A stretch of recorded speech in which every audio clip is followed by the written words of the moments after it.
ஒரு அழகான கிராமத்தில் ஒரு முருக பக்தர் இருந்தார். அந்த முருக பக்தர் தினமும் முருகனை பற்றிய பாடல்களை பாடுவதும் முருக நாமங்களை கூறியும் சஷ்டி விரதம் இருந்தும் வாழ்ந்து வந்தார்.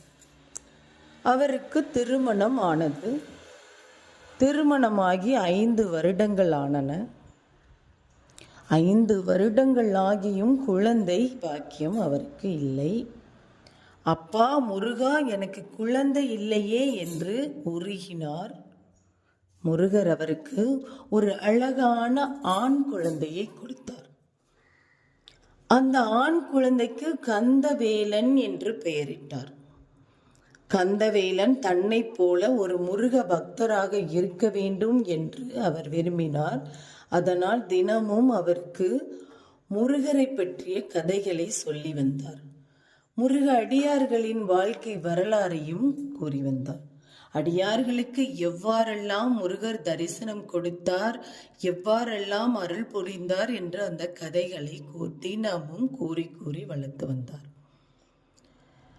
கந்தவேலனுக்கு எந்நேரமும் முருகனை பற்றிய நினைப்பே இருந்தது. அவனுக்கு ஒரு ஆசை, முருகன் நமக்கு தரிசனம் தர வேண்டும் என்று. எப்படி அருணகிரிநாதருக்கும்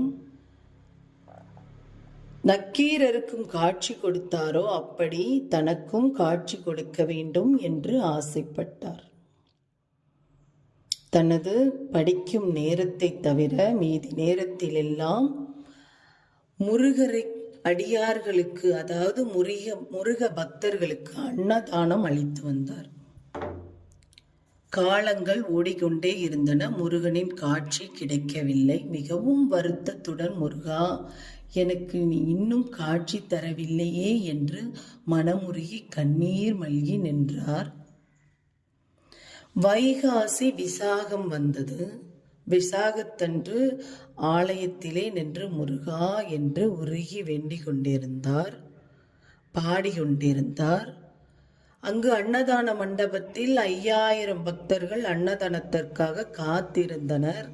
இவர் முருகரிடம் மனமுருகி வேண்டிக் கொண்டிருக்கும் சமயத்தில் முருகர் அவருக்கு காட்சி கொடுத்தார். 6 முகமாக 12 கரங்களோடு வேலாயுதனாக வந்து காட்சி கொடுத்தார். அந்த காட்சியை கண்டு பரவசம் அடைந்த அவர் அப்படியே முருகன் முன்பு அமர்ந்து அப்பா முருகா என்று உருகி கொண்டிருக்கும் சமயத்தில் அன்னதான மண்டபத்தில் இருந்த பக்தர்களிடையே ஒரு சத்தம் வந்தது. நேரமாகிவிட்டது, அன்னதானம் வழங்க வாருங்கள் என்று. உடனே சற்றும் யோசிக்காமல் அந்த கந்தவேலன் முருகனிடம், அப்பா, நீயும் எனக்கு பல வருடங்கள் கழித்து காட்சி தந்திருக்கிறாய். ஆனால் அவர்கள் உண்ண வந்திருக்கும் போது அவர்களை விட்டு உன்னிடம் என்னால் நிற்க முடியாது. நீ இங்கேயே இரு, நான் போய் அன்னதானம் வழங்கிவிட்டு வருகிறேன் என்று சென்றார். ஒரு நிமிஷத்தில் வர முடியுமா? இல்லை. அன்னதானம் 5000 பேருக்கு.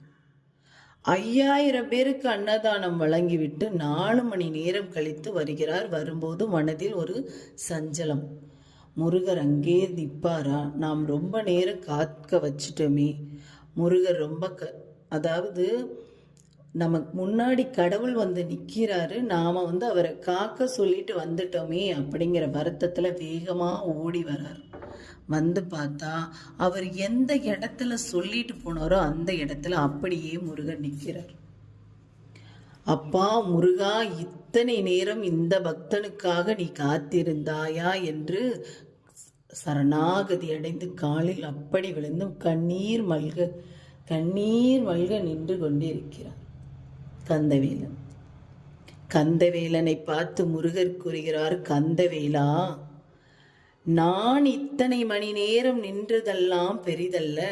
நீ 5000 பேருக்கு அன்னதானம் செய்ய உன் பணியை செய்ய சென்றாயே, அதுதான் மிக முக்கியம். எவன் ஒருவன் தனது பணியை முழு மனதுடன் செய்கிறானோ அங்கு நான் இருக்கிறேன் என்று அவர் சொன்னார். ஆம், இந்த கந்த வேலனுக்கு காட்சி கொடுத்தது போல நமக்கும் நமது பக்தியால் கண்டிப்பாக முருகன் காட்சி தருவான். நாம் நம் பணிகளையும் கடமைகளையும் ஒழுங்காக செய்தாலே முருகன் நம் கூடவே இருப்பான். வெற்றிவேல் முருகனுக்கு அரோகரம்.